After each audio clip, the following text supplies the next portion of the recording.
श्रीमते भक्तिवेदांत स्वामी नामिने। नमस्ते सरस्वते देवे गौरवाणी प्रचारिणे निर्विशेष शून्यवादी पाश्चात्य देशतारिणे।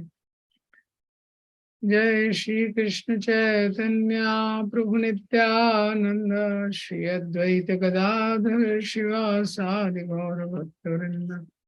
हरे कृष्णा कृष्णा कृष्णा हरे हरे, हरे राम राम राम हरे हरे। हरे कृष्ण। तुम लोग पढ़ेंगे श्लोक संख्या 2.54 से 63। अर्जुन उवाच स्थितप्रज्ञस्य का भाषा समाधिस्तस्य केशव स्थितिं किं प्रभाषेता किम् आसीत् व्रजेत किम्। श्री भगवान उवाच प्रजाहाति यदा कामान् सर्वान् पार्थमनोगतान् आत्मनि एवात्मना तुष्टा स्थितप्रज्ञस्य तदोच्यते। दुःखेषु अनुदिग्नमना सुखेषु विगता स्पृहा वीतरागभया क्रोधा स्थितधीरं मुनिरुच्यते। या सर्वत्राभिस्नेहस्तत्तत्प्राप्य शुभाशुभं नाभिनन्दन्ति नाद्वेष्टि तस्य प्रज्ञा प्रतिष्ठिता। यदा संहारते चायं कूर्मो अङ्गानीव सर्वशा इन्द्रियाणि इन्द्रियार्थेभ्यः तस्य प्रज्ञा प्रतिष्ठिता। विषया विनिवर्तन्ते निराहारस्य देहिनः रसो व्रजं रसोऽप्यस्य परं दृष्ट्वा निवर्तते। यदितो ह्यपि कौन्तेय पुरुषस्य विपश्चिता इन्द्रियाणि प्रमाथीनि हरन्ति प्रसभं मनः। तानि सर्वाणि संयम्य युक्त आसीत् मत्परा वशे हि यस्य इन्द्रियाणि तस्य प्रज्ञा प्रतिष्ठिता। ध्यायतो विषयान् पुंसा संगस्तेषुपजायते संगात् संजायते कामात् क्रोधो विजायते।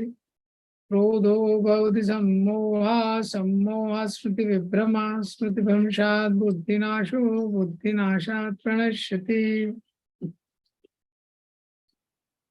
हरे कृष्ण। तो हमने देखा था 2.54 लास्ट टाइम देखा था। 2.54 में अर्जुन प्रश्न करते हैं स्थित प्रज्ञ, क्योंकि भगवान ने 2.53 में बताया है कि तुम्हारी बुद्धि ऐसी होनी समाधो अचला बुद्धि, इस प्रकार की तुम्हारी बुद्धि होनी चाहिए। तो अर्जुन का प्रश्न है, अर्जुन प्रश्न करते हैं कि वो व्यक्ति कैसा रहता है, उसका क्या सिम्टम है, क्या लक्षण है। स्थित प्रज्ञस्य का भाषा समाधिस्थस्य केशव स्थित किम प्रभाषेता किम आसीत व्रजेत किम। तो 4 प्रश्न अर्जुन ने किए। स्थित प्रज्ञस्य का भाषा, क्या उसका लक्षण है। जो स्थित प्रज्ञ है, का भाषा मतलब क्या उसके लक्षण है। समाधिस्थस्य केशव स्थित किम प्रभाषेता, क्या उसके लक्षण है, कैसे वो बोलता है। किम प्रभाषेता किम आसीत, वो अपनी इंद्रियों का निग्रह कैसे करता है, कैसे वो बैठता है, यानी अपनी इंद्रियों को कैसे निग्रह करके रखता है। व्रजेत किम, और वो अपनी इंद्रियों को कैसे इंगेज करता है इस संसार में। ये 4 प्रश्न अर्जुन ने किए हैं। तो यही 4 प्रश्नों का उत्तर अगले 72 तक है। तो 55 जो श्लोक है उसमें भगवान स्थित प्रज्ञस्य का भाषा इसका उत्तर देते हैं कि उसका लक्षण क्या है। तो 55 और 56 में किम प्रभाषेत, कैसे वो बोलता है, उसका उत्तर देते हैं। किम आसीत 58 से 63 में कैसे वो बैठता है। और ब्रजेत किम, उसके आगे का जो चैप्टर है। 2.54 तक हमने देखा, तो 55 से आज देखेंगे। श्री भगवान उवाच प्रजाहाति यदा कामान् सर्वान् पार्थ मनोगतान् आत्मनि एवात्मना तुष्टा स्थित प्रज्ञस्य तदुच्यते। तो भगवान यहाँ बोलते हैं प्रजाहाति यदा कामान, प्रजाहाति मीन्स टू गिव अप। जो व्यक्ति है, जो ऐसा योगी है, वो गिव अप कर देता है। क्या? यदा कामान, यदा मीन्स जब, जब वो योगी प्रजाहाति, वो गिव अप कर देता है, वो छोड़ देता है कामान, कामान मतलब जो इच्छाएं हैं। कौन सी इच्छाएं? सर्वान पार्थ मनोगतान, सारी, सारी इच्छाएं मतलब सारी इच्छाएं नहीं, भक्ति की इच्छा नहीं छोड़ता है वो, भगवान की सेवा की इच्छा नहीं छोड़ता है। कौन सी डिजायर्स वो छोड़ रहा है, कौन सी इच्छाएं छोड़ रहा है? मनोगतान, जो मन से उत्पन्न हो रही है, the desires which are born of mental speculation, Prabhupada ji उसको लिखते हैं। प्रजाहाति यदा कामान सर्वान पार्थ मनोगतान, जब वो छोड़ देता है पूरी इच्छाएं जो उसके मन से उत्पन्न हो रही, मन से भी स्पेकुलेशन से, मेंटल स्पेकुलेशन से, ये वो उनको छोड़ देता है। सर्वान, सारी, अपनी इंद्रिय तृप्ति के लिए या संसार में एंजॉय करने के लिए, वो सारी जो इच्छाएं हैं उनको जब वो छोड़ देता है, तो कैसे छोड़ सकता है वो उसको? तो विश्वनाथ चक्रवर्ती ठाकुर बताते हैं वो क्यों उनको छोड़ पाता है, क्योंकि वो जो इच्छाएं हैं वो मन से संबंधित है, और जो माइंड है, हाँ, जो इच्छाएं मन से संबंधित है, और जो माइंड है वो इंट्रिंसिक क्वालिटी नहीं है उसकी, वो आत्मा की क्वालिटी नहीं है। अगर वो आत्मा की इंट्रिंसिक क्वालिटी होती तो उसको कभी नहीं छोड़ पाता वो। इन द सेंस कि विश्वनाथ चक्रवर्ती ठाकुर ने एक्सप्लेन किया है कि जो भी चीज हमारी इनेट क्वालिटी है उसको नहीं छोड़ा जा सकता है। जैसे कोई अग्नि है, तो फायर है मतलब हीट और लाइट को छोड़ नहीं सकती है फायर कभी। तो फायर है मतलब हीट और लाइट है, हीट और लाइट को छोड़ा नहीं जा सकता है। ये इसी तरह क्योंकि वो मन से उत्पन्न होने वाली इच्छाएं, इसलिए उनको छोड़ पाता है, क्योंकि वो सोल का स्वरूप लक्षण नहीं, उसकी इंट्रिंसिक क्वालिटी नहीं है। अभी प्रश्न उठता है वो कैसे छोड़ पाता है? क्योंकि ये संसार में तो व्यक्ति की इच्छा है, इच्छा के अनुसार क्रिया करता है, वो क्रिया पूर्ण होती है, उसको संतुष्टि मिलती है। अब वो इच्छाओं को ही अगर छोड़ देगा तो फिर वो कैसे जीवित रहेगा, वो कैसे उसको संतुष्टि प्राप्त होगी? तो उसके लिए दूसरा लाइन बताया गया है, आत्मनि एवात्मना तुष्ट, वो ही satisfied by soul whose very nature is bliss. आत्मना तुष्टा, वो अपने अंदर ही, जो ज्यादातर लोग बाहरी इच्छाओं को पूरा करना चाहते हैं, लोगों को लगता है कि संसार की जो डिजायर्स पूरी होंगी तो मुझे सेटिस्फेक्शन मिलेगा, बाहर की जगह अंदर ये सेटिस्फेक्शन ढूंढता है। जो योगी है बाहर की जगह अंदर सेटिस्फेक्शन ढूंढता है। देखिए इसमें लिखा है, प्रभुपाद जी ने भी लिखा है कि artificially such desires can not be stopped, but if one is engaged in Krishna consciousness one can give it up without extra efforts. तो यहाँ पे डिजायर छोड़ने जो बोला गया है, वो सारी डिजायर नहीं छोड़ता है, वो डिजायर जो माइंड से उत्पन्न हो रही है, संसार में एंजॉय करने की जो डिजायर्स है, वो डिजायर्स बाहरी रूप से, क्योंकि एक्चुअली वो उसमें एंजॉयमेंट है नहीं, इसलिए वो उसको छोड़ता है।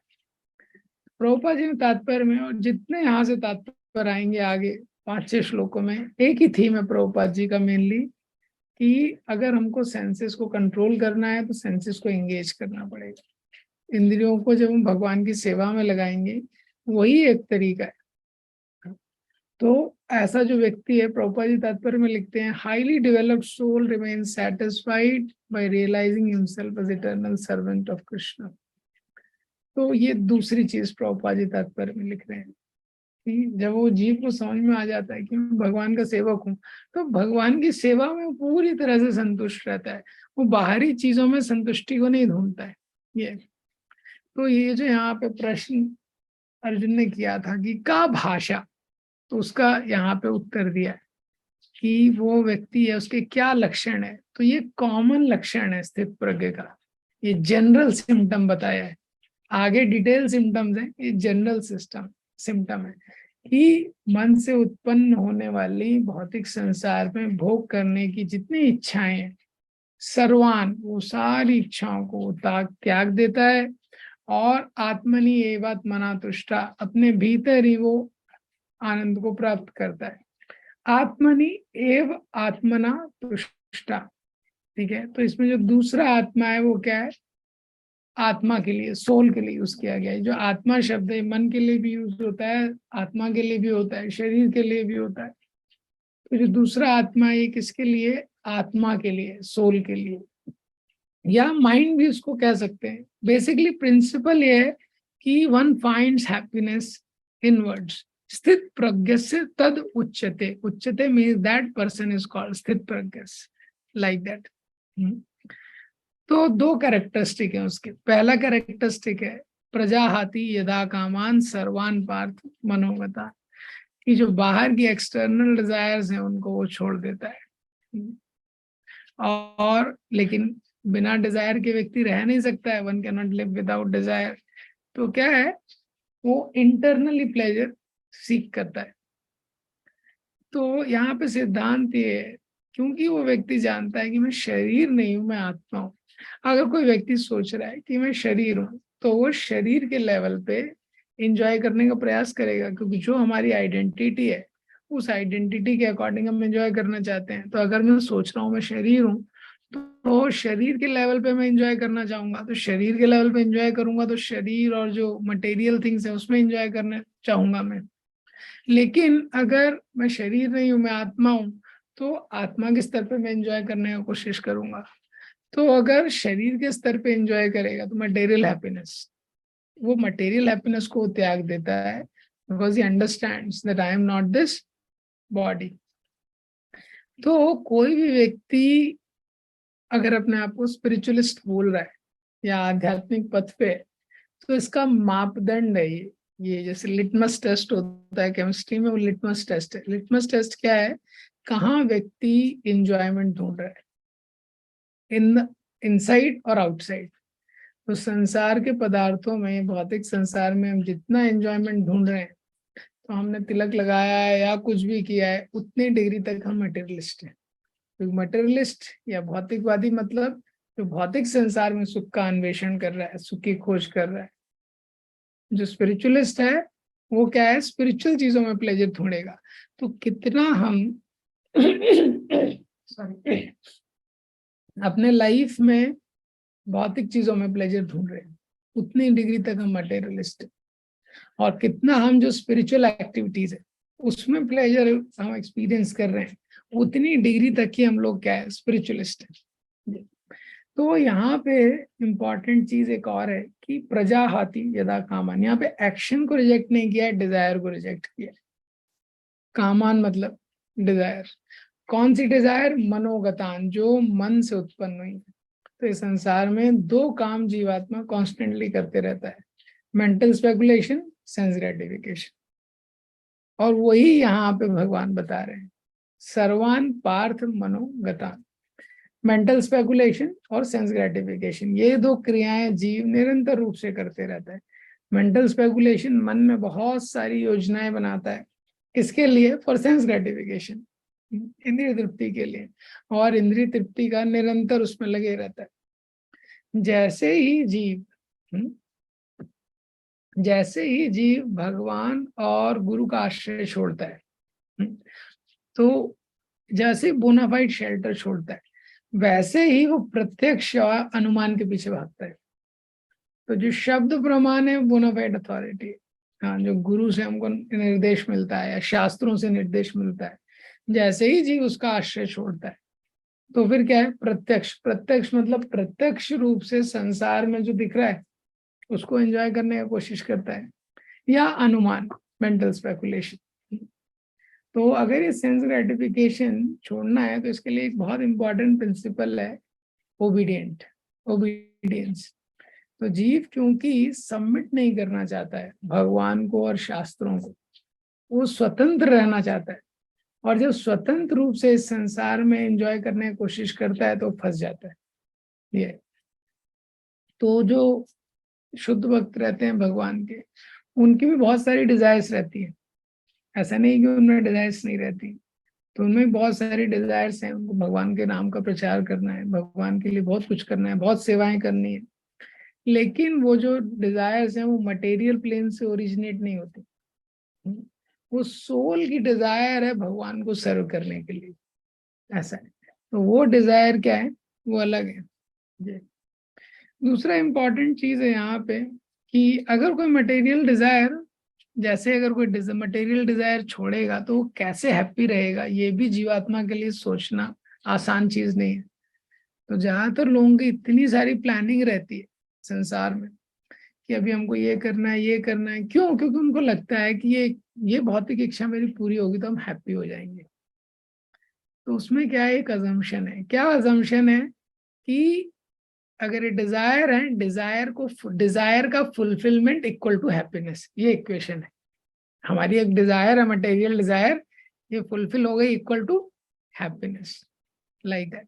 लेकिन मटेरियल डिजायर हम देखेंगे बहुत सारी डिजायर्स फुलफिल हुई हैं, लेकिन वो एंटेंगल ज्यादा करती हैं। तो शास्त्रों में बताया है कि जो भौतिक इच्छाएं, वर्ल्डली डिजायर्स हैं, क्या डिलीवर करती हैं? दो चीजें, एंटेंगलमेंट और मिजरी, बंधन और दुख। और हमको क्या लगता है कि मटेरियल डिजायर्स को पूरा करेंगे तो दो चीजें मिलेंगी, इंडिपेंडेंस एंड हैप्पीनेस, हाँ, स्वतंत्रता और सुख। लेकिन वो डिलीवर करती है एकदम अपोजिट, ये है। तो जब हम मटेरियल डिजायर्स को छोड़ते हैं, भौतिक इच्छाओं को, प्रजाहाति यदा कामान सर्वान पार्थ मनोगता, तो भौतिक डिजायर्स को जितना रेगुलेट करते हैं मन उतना शुद्ध होता है। और जब मन शुद्ध होता है तो वो शुद्ध चीज में हैप्पीनेस ढूंढता है, वो है फाइंडिंग हैप्पीनेस इन वर्ड्स। अब इसके बाद बताते हैं किम प्रभाषेत, वो कैसे बोलता है। दुखेशु अनुद्विग्नमना सुखेशु विगता स्पृहा वीतराग भया क्रोधा स्थितिधीरम मुनिरुच्यते। दुखेशु अनुद्विग्नमना 56, दुखेशु अनुद्विग्न बना, दुख में उसका जो मन है वो अनुद्विग्न नहीं होता है, उद्विग्न नहीं होता है दुख में। सुखेशु विगता स्पृहा, और सुख में बहुत ज्यादा वो लिप्त नहीं होता है जब वो सुख आता है तो। वीत राग, वीत मीन्स फ्री, फ्री फ्रॉम, और वो तीन चीजों से फ्री रहता है, राग भय और क्रोध। राग मतलब आसक्ति, हाँ, और भय और क्रोध, इन तीनों से मुक्त रहता है। स्थित धीर मुनि रुच्यते, तो जो ऐसा व्यक्ति है उसको क्या है, स्थित धीर मुनि बोलते हैं। तो 2.56 और 57 है, हाउ डस ही स्पीक। दुखेशु अनुद्विग्न बना, उसका जो मन है वो उद्विग्न नहीं होता है। संसार में अनेक प्रकार के जब ताप मिलते हैं, तो जो त्रिताप बताए गए, आध्यात्मिक, आदिदैविक, आदि भौतिक, ये। तो आध्यात्मिक कष्ट मिलता है उसको कभी शरीर और मन से, कभी भूख लग रही है, कभी प्यास लग रही है, इससे बहुत ज्यादा उद्विग्न नहीं होता है। और आदि भौतिक, दूसरे जीवात्माओं के द्वारा जो कष्ट है, कहीं सांप है, शेर है, या और अलग जीवात्मा, तो उससे भी उसको बहुत भय नहीं होता है। और आदि दैविक, जो संसार में आदि दैविक कष्ट आते हैं, कहीं भूकंप आ गया, कुछ आ गया, हाँ, तो इसमें क्या है, इन सब चीजों में वो अनुद्विग्न नहीं होता है। दुखेशु अनुद्विग्न मना, और जब उसके जीवन में कोई कष्ट आता है, उससे कोई पूछता है कि ये जो कष्ट आया है आपको, उसके बारे में पूछता है कष्ट के समय कि आपको कैसा लग रहा है, तो बोलता है मेरा प्रारब्ध कर्म है, ये मेरा प्रारब्ध करना है, मुझे इसको सहन करना पड़ेगा। और अगर उससे कोई नहीं पूछता है, क्योंकि पूछने पे तो कोई भी डायलॉग बोल सकता है, लेकिन अगर उससे नहीं भी पूछता है तो वो क्या बोलता है, इंटरनली वो बोलता है, यही यही डायलॉग वो इंटरनली बोलता है। अगर कोई नहीं पूछता है तो अपने मन में बोलता है ये तो मेरा प्रारब्ध कर्म है। जैसे राधानाथ महाराज से कभी भी कोई पूछता है, जनरली महाराज का हेल्थ हमेशा डाउन रहता है, कैसा आपका हेल्थ है, तो महाराज better than what I deserve. हाँ, अभी राधा गोविंद महाराज का व्यास पूजा था, तो एक डिवोटी शेयर कर रहे थे कि राधा गोविंद महाराज को पैरालिसिस हो गया, लकवा हो गया। तो एक बार उनके एक शिष्य आए हॉस्पिटल में उनसे मिलने, और उनसे बोलने कि महाराज जी आपको कौन सा लीला है, आप तो भगवान के शुद्ध भक्त हैं, ये कौन सा लीला है। तो महाराज बोले मेरा लघुआ लीला है। तो जो शुद्ध भक्त है किस भी स्थिति में रहता है, ये जो श्लोक है, तत्तेनुकंपा सुसमीक्षमानो भुंजानि एवात्मकृतं विपाकम। तत्ते अनुकंपा, संसार में कोई भी परिस्थिति जो उसके जीवन में हुई है वो उसको कैसे लेता है, अनुकंपा, ये भगवान की अनुकंपा है। भुंजानि एवात्मकृतं विपाकम, और ये जो मुझे मिल रहे हैं, जो जीवन में जो भी कष्ट है, जो सुख है, जो आ रहा है, ये क्या है, भुंजान एवात्मकृतं विपाकम, जो मैंने कर्म किया है वही है। जो मैंने, अगर किसी व्यक्ति ने खिचड़ी बनाया है और फिर वही खिचड़ी उसको सर्व किया गया, वो खा रहा है, तो वो कंप्लेन नहीं कर सकता इस खिचड़ी में नमक ठीक नहीं है, इसमें मसाला ठीक नहीं है, मिर्ची ठीक नहीं है, क्योंकि उसी ने बनाया है। तो वो बोलता है कि ये तो मैंने ही खिचड़ी बनाया है, मेरे को ही आ रहा है कृतम विपाकम। ये तो बेसिकली क्या है, अनुद्विग्न मतलब disgust, there is a absence of disgust in such a person, ये पॉइंट है। तत् दुखेशु अनुद्विग्न मना सुखेशु विगता स्पृहा, और जो सुख है, सुख में भी वो इतना लिप्त नहीं होता है कि सुख में एंजॉय करने लगे, वो भी उसको भी अपना प्रारब्ध कर्म ही देखता है कि कुछ कर्म होगा उसकी वजह से यार है। ये प्रभुपाद जी ने बहुत सुंदर इसका तात्पर्य लिखा है, ये जो श्लोक है बहुत सुंदर इसका तात्पर्य लिखा है 56 का। तो प्रभुपाद जी बताते हैं, सबसे पहले तो पैराग्राफ में एक्सप्लेन करते हैं कि स्थित धीर मुनि कौन होता है। तो मुनि अलग अलग होते हैं, लेकिन स्थित धीर मुनि कौन है उसको प्रभुपाद जी ने सबसे पहले एक्सप्लेन किया है।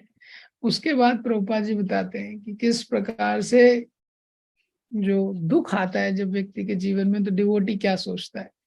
तो दुख आता है तो डिवोटी सोचता है कि मैंने तो इससे कई ज्यादा पाप किए हैं, भगवान मुझे एक टोकन पनिशमेंट दे रहे हैं। जैसे प्रभुपाद जी ने एक भक्त को जब किचन में सेवा दिया, तो भगवान के लिए जब वो सब्जी काट रहे थे, सब्जी काटते काटते उनकी उंगली कट गई, तो बड़े डिस्टर्ब हो गए। उन्होंने बोला अरे मैं भगवान की सेवा कर रहा हूँ, ऐसे कैसा हो गया। और जब प्रभुपाद जी को उन्होंने बोला, तो प्रभुपाद जी ने बोला आपका आपका गला कटने वाला था, हाँ, वो भगवान ने टोकन पनिशमेंट देके क्या है, आपका उंगली काटा है। तो प्रभुपाद जी ने यही तात्पर्य में लिखा है कि जब कष्ट आते हैं तो वो सोचता है कि मेरे को इससे, अपने को इससे अधिक कष्ट के योग्य मानता है। और उसके सारे दुख भगवत कृपा से रंच मात्र रह जाते हैं, देखता है टोकन पनिशमेंट। तो कष्टों में भी भगवान को थैंक यू बोलता है, और जब सुख मिलता है, जब कुछ हैप्पीनेस आता है, तो भगवान की सेवा बढ़ा देता है। सुख मिलता है तो भगवान की सेवा क्या करता है, वो बढ़ा देता है। ये, और कोई भी व्यक्ति कोई भी संसार की चीज के लिए उसको अटैचमेंट नहीं है। वीत राग भया क्रोधा, डिवॉइड ऑफ अटैचमेंट, क्योंकि संसार की चीजों का भोग नहीं करना चाहता है, तो उनसे राग नहीं है, आसक्ति नहीं है। ये, और इसी तरह जो फियर है बाकी जीवात्माओं से, वो नहीं है। और एंगर, अगर कोई उसका सगा संबंधी है, बहुत क्लोज रिलेशन वाला है, वो भी अगर उसको कुछ दुख दे, तो उसके प्रति भी उसको क्रोध नहीं आता है।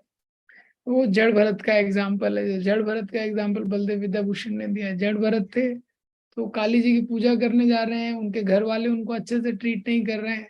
ये वीत राग भया क्रोधा, किसी से आसक्ति नहीं, किसी से उनको क्रोध नहीं। हाँ, तो जो डाकू उनको मारने के लिए लेके जा रहे थे काली मंदिर में, ये, तो वो मारने के लिए लेके जा रहे हैं, लेकिन उनसे भी उनको क्या है, कोई दोष नहीं है। प्रभुपाद जी लिखते हैं, स्थित धीर मुनि is always in Krishna consciousness and he has exhausted his business of mental speculation. हाँ, he has exhausted his business of mental speculation। तो क्योंकि वो भगवान की सेवा में है, वो बेसिकली जो फुली कृष्ण कॉन्शियस पर्सन है, दुख आता है तभी भी वो थैंक यू बोलता है, सुख आता है तभी भी वो थैंक यू बोलता है। वो भगवान की सेवा करना चाहता है। ये प्रशांत निशेष मनोरथांतरा भवंतमेवानुचरम निरंतरा, प्रशांत निशेष मनोरथांतरा। ये जो श्लोक यमुनाचार्य ने बोला है, इसमें यही एक्सप्लेन करते हैं। भवंतम एवा अनुचरम निरंतर, भगवान में कब निरंतर रूप से आप मुझे अपने सेवक के रूप में स्वीकार करेंगे। प्रशांत निशेष मनोरथांतरा, और तब जो ये जो मेरा मन है ये शांत हो जाएगा, और मनोरथांतराय, जो मेंटल स्पेकुलेशन का बिजनेस है, इसको ये खत्म कर देगा। ये तो वीत राग भया क्रोधा। तो चैतन्य महाप्रभु की जो माँ थी, चैतन्य महाप्रभु की माता शची माता, तो शची माता और जगन्नाथ मिश्र जब नवदीप में रहते थे, नवदीप में ज्यादातर लोग देवी देवताओं की पूजा करते थे। चैतन्य माँ, जगन्नाथ मिश्र और शची माता नारायण की पूजा करते थे। शची माता को 8 पुत्रियां हुई और वो पुत्री जन्म लेते ही उनकी मृत्यु हो गई। तो महाराज जो प्रवचन में बोलते हैं, अगर इस संसार में किसी के साथ ऐसा हो जाए, जन्म लेते ही उसके बच्चे की मृत्यु हो जाए, तो उसको कितना कष्ट होता है। और आप भगवान के भक्त हैं, वो नारायण की पूजा कर रहे हैं, सब लोग देवी देवताओं की पूजा कर रहे हैं, वो देवी देवताओं की पूजा कर रहे हैं, उनके घर में बहुत बच्चे हैं, समृद्धि है। तो महाराज पूछते हैं कौन ऐसी पूजा कंटिन्यू करेगा। लेकिन शची माता और जगन्नाथ मिश्र ने अपनी भक्ति पूजा कंटिन्यू की, और उसके बाद उनको विश्वरूप होते हैं, एक पुत्र होते हैं विश्वरूप। तो जैसे ही विश्वरूप हुए तो उन्होंने अपनी और पूजा बढ़ा दी भगवान की, उन्होंने अपनी पूजा भगवान की बढ़ा दी। तो सिद्धांत क्या है कि जब कष्ट आया तो उन्होंने भगवान की भक्ति छोड़ी नहीं। जब हैप्पीनेस आई, दुखेशु अनुदिग्न मना, सुखेशु विगता स्पृहा, और जब हैप्पीनेस आई, हाँ, तो दुख में न भक्ति छोड़ी, न भगवान को ब्लेम किया, और सुख में उन्होंने अपनी सेवा और बढ़ा दी। ज्यादातर दुख में व्यक्ति छोड़ देता है भक्ति, और जब सुख मिलता है तो सुख में भक्ति कम कर देता है और सुख को एंजॉय करने लगता है। लेकिन जो स्थित धीर व्यक्ति है, दुखेशु अनुदिग्न मना, सुखेशु विगता स्पृहा, इस प्रकार से। अब उसके आगे बताते हैं, यस सर्वत्र भी स्नेह तत्त प्राप्य शुभाशुभम नाभिनंदन्ति नाद्वेष्टि तस्य प्रज्ञा प्रतिष्ठिता। यत् सर्वत्र अभी स्नेहस, उसके जो भी है उसका अभी स्नेह, किसी से बहुत स्नेह नहीं है, सर्वत्र सारी जगह, ये संसार में किसी से उसको बहुत ज्यादा स्नेह नहीं है। अन अभिस्नेहा तत्त प्राप्त शुभा शुभम, और वो शुभ और अशुभ प्राप्त होने पे अभिनंदनती, उसको एंजॉय नहीं करता। किसी ने उसको गार्लैंड बना दिया तो ऐसा नहीं बहुत खुश हो जाएगा, और दूसरे व्यक्ति ने बैठने के लिए भी नहीं पूछा तो उससे एकदम दुखी हो जाएगा। तो विश्वनाथ चक्रवर्ती ठाकुर एक एग्जाम्पल देते हैं, ना भी नंदनती, no sorry no thank you, ना किसी से द्वेष करता है, ना किसी से बहुत स्नेह करता है। ऐसा जो व्यक्ति है वो तस्य प्रज्ञा प्रतिष्ठिता, उसकी जो प्रज्ञा है वो प्रतिष्ठित, वो क्या है, स्थित प्रज्ञ व्यक्ति है। अन अभिस्नेहा मतलब कोई अफेक्शन नहीं है। अब इसका विश्वनाथ चक्रवर्ती ठाकुर बताते हैं, without affection which are subject to material condition, भौतिक रूप से किसी से स्नेह नहीं करता है वो। लेकिन हम तो देखते हैं भगवान के भी जितने शुद्ध भक्त होते हैं, जितने महान संत होते हैं, वो तो बड़े दयालु होते हैं। तो जो अनकंडीशनल अफेक्शन है दया के कारण, वो तो रहेगा उसमें। ये भौतिक अफेक्शन की बात हो रही है। तत्त प्राप्य शुभा शुभम, जब उसको कोई शुभ चीज मिलती है, किसी ने महाप्रसाद दे दिया, अशुभम किसी ने एक थप्पड़ लगा दिया, तो वो उससे उसके अंदर का भाव ज्यादा अफेक्ट नहीं होता है।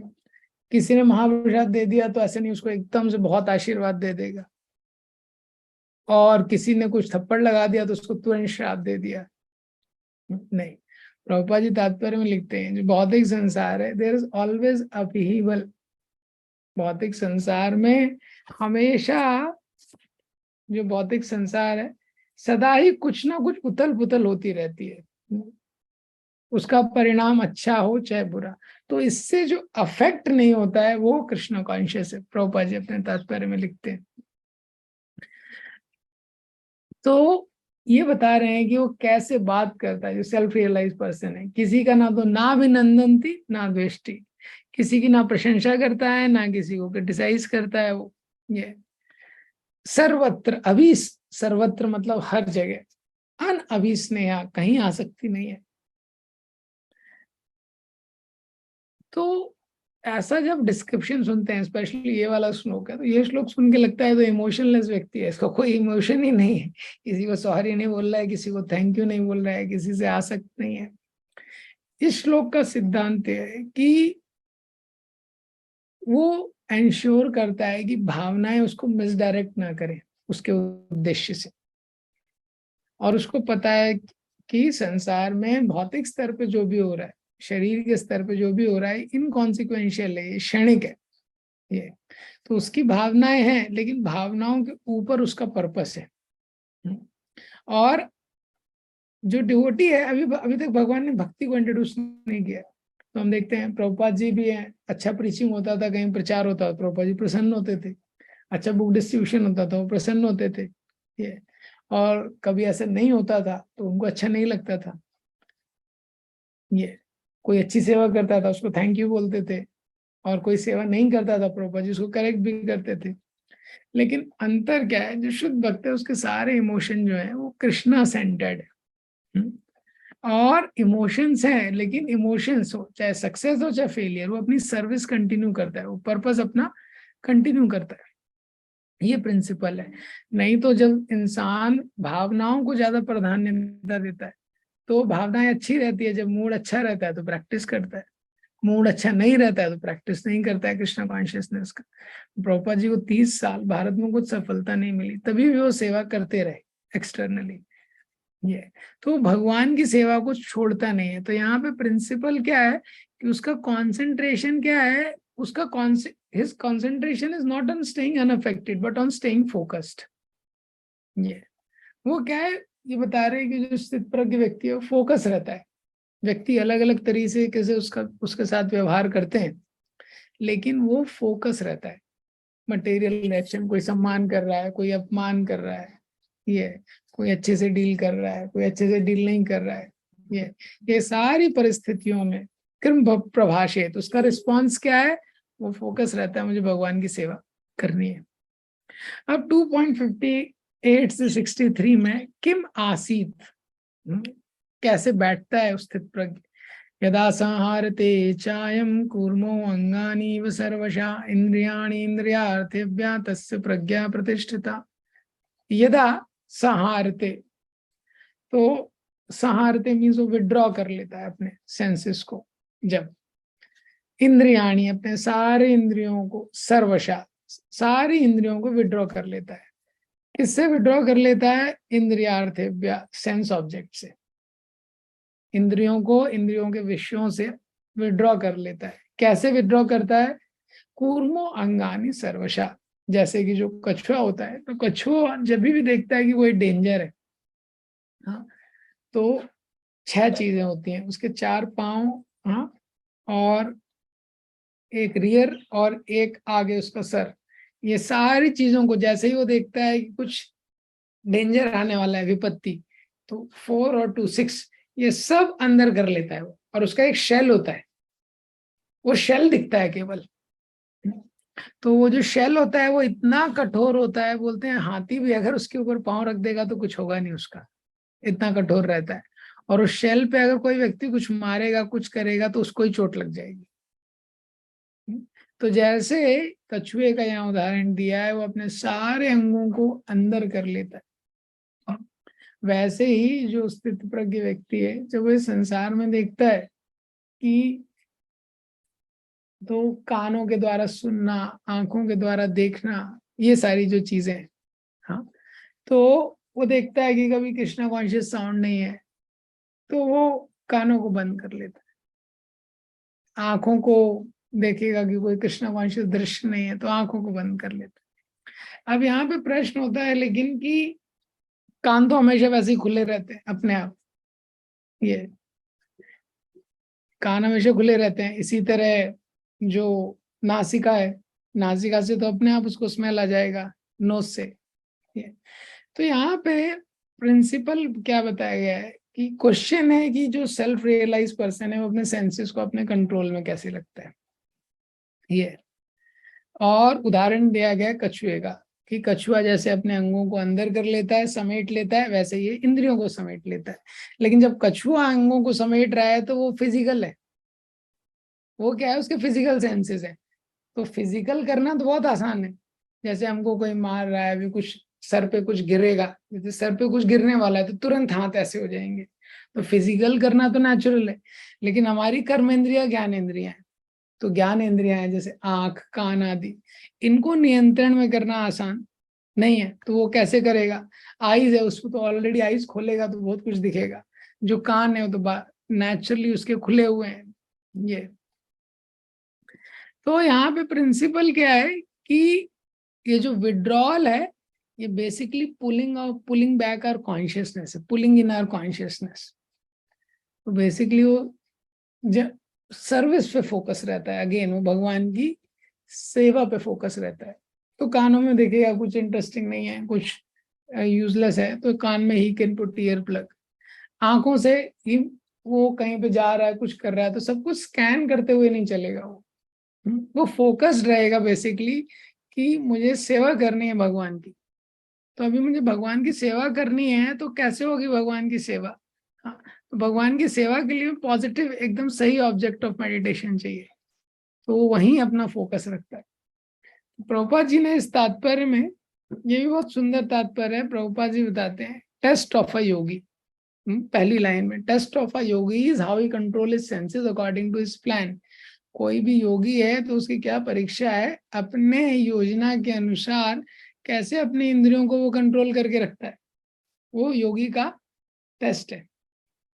प्रभुपाद जी ने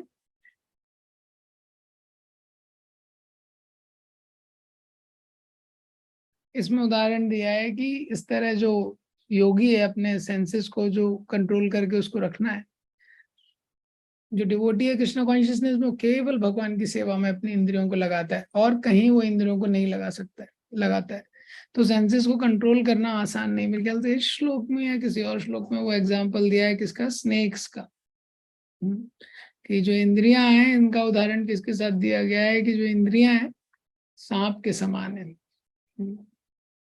शायद आगे वाले श्लोक में, तो सेंसेस को कंट्रोल करना आसान नहीं है। अगर किसी व्यक्ति को एक बकेट में 10 कोबरा रखे हैं, वो बकेट एक रूम में रख दी, अब वो कोबरा उससे निकल गए बाहर, अब उसको बोला कि इसको वापस से बकेट में डाल दो, तो बहुत मुश्किल है ये। तो इसी तरह जो इंद्रियां हैं उनको नियंत्रण करना इतना आसान नहीं है। तो जो व्यक्ति है जो स्थित प्रज्ञ है, जैसे जो कछुआ होता है जब भी विपत्ति दिखती है अपने सेंसेस को अंदर कर लेता है सारे, इसी तरह जो स्थित प्रज्ञ व्यक्ति है अपनी सारी इंद्रियों को बेसिकली वो भगवान की ही सेवा में लगाता है। हाँ, और सारे उसको वो कर लेता है इंटरनल। अब ये जो स्ट्रेटेजी है, जैसे गांधी जी के 3 बंदर थे, बुरा मत सुनो, बुरा मत देखो, बुरा मत कहो। हाँ, तो बुरा नहीं देखना है, बुरा नहीं सुनना है, ये यहाँ पे बताया गया है। लेकिन ये स्ट्रेटजी में प्रॉब्लम क्या है, ये नेक्स्ट श्लोक में बताते हैं। वश्यावी निवर्तन्ते निराहारस्य देहिना रसो व्रजम रसोप्यस्य परम दृष्ट्वा निवर्तते। तो यहाँ पे बताया है कि विषयावी निवर्तन्ते निराहारस्य देहिना, निरा आहारस्य देहिना, देहिना मतलब जो शरीर है निराहार, अगर उसको कुछ मिला नहीं है, जैसे जब हम लोग फास्टिंग करते हैं व्यक्ति कुछ खाता नहीं है, तो इसी तरीके से जब विषयाविनिवर्तन्ते, जब विषयों में इंद्रियों को नहीं लगा रहे हैं, रसो व्रजम, लेकिन विषयों के लिए जो डिजायर है वो बनी रहती है। विषयावि निवर्तन्ते निराहारस्य देहिना रसो व्रजम रसो अपि अस्या परम दृष्ट्वा निवर्तते। तो इस संसार में जब ये जो पिछले श्लोक में बताया है कि जैसे कछुआ अपनी चीजों को समेट लेता है, ऐसी स्थित प्रज्ञ अपने सारे अंगों को समेट लेता है, कर्म इंद्रिया ज्ञान इंद्रिया। तो विना विनिवर्तनते मतलब स्टे अवे, स्टे अवे, जैसे पिछले श्लोक में संहारते है वही विनिवर्तनते। निराहारस्य देहिना मतलब जो एम्बॉडीड सोल है उसको क्या लगता है कि मेरा फास्टिंग हो रहा है, निराहारस्य देहिना। लेकिन फास्टिंग और स्टार्विंग में थोड़ा अंतर है। जैसे कोई मेडिकल टेस्ट है, मेडिकल टेस्ट के लिए जा रहा है, फास्टिंग कर लेता है, या कोई डिवोटी है किसी स्पिरिचुअल पर्पस के लिए फास्टिंग करता है, लेकिन स्टार्विंग अलग है, फास्टिंग वॉलेंटरी है। स्टार्विंग क्या है, उसको कुछ मिल नहीं रहा है खाने। तो एम्बॉडीड सोल जब भी ये शरीर में आत्मा आता है, तो जो उसको शरीर मिलता है अकॉर्डिंगली उसको हंगर हो जाता है, उसकी क्रेविंग हो जाती है। तो जैसे उसको जो शरीर मिलेगा अकॉर्डिंगली उसकी डिजायर हो जाएगी। जैसे किसी को पुरुष शरीर मिला तो वो स्त्री की ओर आकर्षित होगा, किसी को स्त्री शरीर मिला है पुरुष की ओर आकर्षित होगा। तो इसी को बोलते हैं हंगर। जैसे एक होता है हंगर जो स्टमक के लिए है, इसी तरह एक होता है सेंशुअल हंगर जो इंद्रियों का हंगर है। तो जो स्टमक का हंगर होता है, बायोलॉजिकल हंगर, वो तो फुलफिल करना जरूरी है। लेकिन जो इंद्रियों का हंगर है, जो इंद्रियों का हंगर है वो फुलफिल करना हेल्दी नहीं है। तो विषया भी निवर्तनते, अपने विषयों से जब व्यक्ति विषयों से दूर रहता है, अपने आप को दूर रखता है, निराहारस्य देहिना, लेकिन आत्मा को ऐसा लग रहा है, जो एम्बॉडीड सोल है उसको लग रहा है कि मेरे को मेरा भोजन नहीं मिल रहा है। रसो व्रजम, तो रस वर्जम, रस को त्याग कर रहा है, I will not engage in it.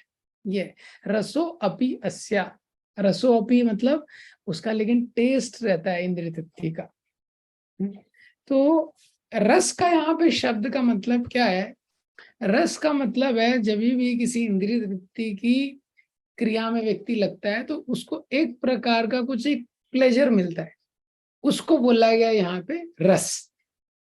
रसो वर्जम, तो उस रस का जब व्यक्ति त्याग करता है, रसो अपि, ये जो दूसरा रस है, इस रस का मतलब है डिजायर या क्रेविंग।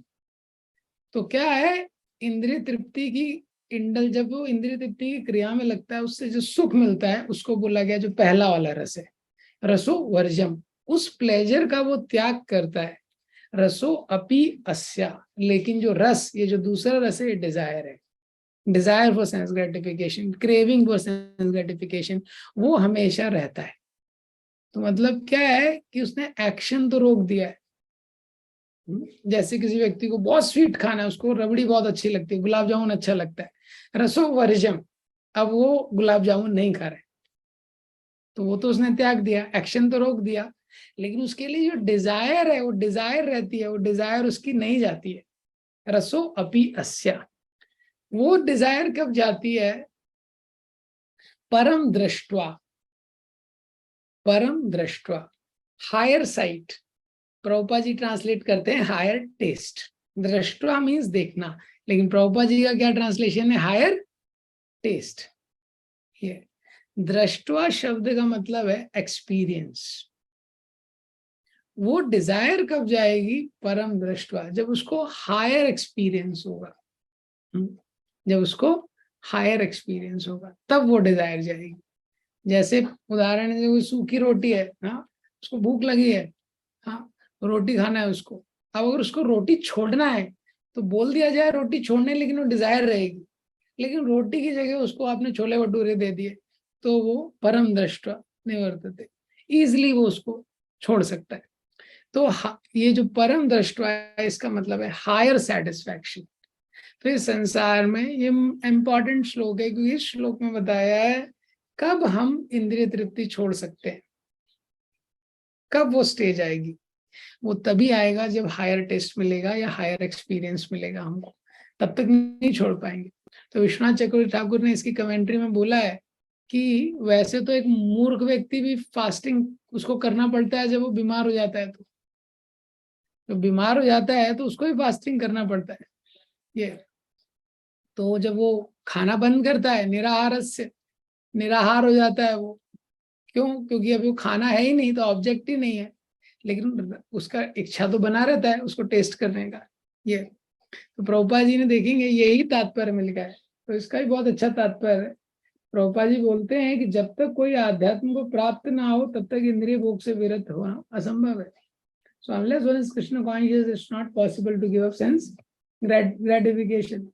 ये तो विधि विधानों यानी रूल्स के द्वारा जब उसको रेगुलेट करने बोला जाता है, ये मत करो वो मत करो, तो क्या है वो? जैसे कोई पेशेंट है, पेशेंट को बोला तुमको ये नहीं खाना है, तो प्रभुपाद जी बोलते हैं neither he likes such restrictions nor he loses taste for the eatables. तो पेशेंट को रिस्ट्रिक्शन भी अच्छे नहीं लगते हैं और उसका टेस्ट भी नहीं जाता ईटेबल्स के लिए। तो इसी तरह से शुरुआत में हम लोग नियम लगाते हैं क्या क्या चीज करना है नहीं करना है, लेकिन ये नियम तब तक ही अच्छा है जब तक वो पूरा कृष्णा कॉन्शियस नहीं हुआ है। ये हमेशा नियम पे गाड़ी नहीं चलेगी उसकी, लेकिन उसको नियम का पालन करना है। जब वो फुली कृष्णा कॉन्शियस हो जाएगा तो इसी तात्पर्य में प्रभुपाद जी ने लिखा है one who has tasted the beauty of Krishna, हाँ, for him the taste for all material, he will become naturally disinterested in the objects of material world. ये जब उसको हायर टेस्ट मिलेगा, हायर टेस्ट मिलेगा तभी वो संसार के पदार्थों को छोड़ पाएगा। तो जो हायर टेस्ट है वो कोई भी स्पिरिचुअल लाइफ प्रैक्टिस कर रहा है, हायर टेस्ट का कोई ऑल्टरनेटिव नहीं है अगर उसको भक्ति प्रैक्टिस करनी है। हायर टेस्ट मतलब भगवान का जो अनुभव है, हर व्यक्ति को जो अनुभव अपने जीवन में मिलेगा भगवान के साथ आदान प्रदान करके, ये वो जो हायर टेस्ट है, जब वो अपनी इंद्रियों को भगवान की सेवा में लगाता है, उससे जो इंद्रियां शुद्ध होती हैं और भगवान की सेवा के द्वारा जो उनको संतुष्टि मिलती है, वो हायर टेस्ट है। और वो जब हायर टेस्ट मिलता है तो नेचुरली वो छोड़ देता है। तो हम लोग अपने जीवन में देखेंगे कि कुछ कुछ चीजों को हमने छोड़ दिया है। जैसे कोई नॉनवेज खाता होगा, नॉनवेज छोड़ देते हैं लोग, ओनियन गार्लिक खाते हैं तो ओनियन गार्लिक छोड़ देते हैं, मूवीज वगैरह पहले देखते हैं वो छोड़ देते हैं, स्पोर्ट्स वगैरह देखते हैं वो सब छोड़ दिया हमने, और अभी इच्छा भी नहीं होती है कि उसकी तरफ कभी मुड़ना है, डिसइंटरेस्टेड हो जाता है। इसका मतलब है एक लेवल तक तो हमको हायर टेस्ट आया है, लेकिन इसके आगे अगर और भी कुछ अभी डिजायर्स बची हैं, पहले कॉमिक्स पढ़ते थे या कुछ पढ़ते थे, न्यूज़पेपर पढ़ते थे, अभी भी पढ़ रहे हैं, तो मतलब बचा है। इसका मतलब क्या है कि जैसे जैसे हायर टेस्ट डेवलप होगा वैसे वैसे वो चीजें छूटेंगी। तो हमको हायर टेस्ट डेवलप करने पे फोकस करना इम्पॉर्टेंट है। निराहारस्य देहि। हरे कृष्णा। श्रीमद् भगवद गीता की जय। श्रील प्रभुपाद।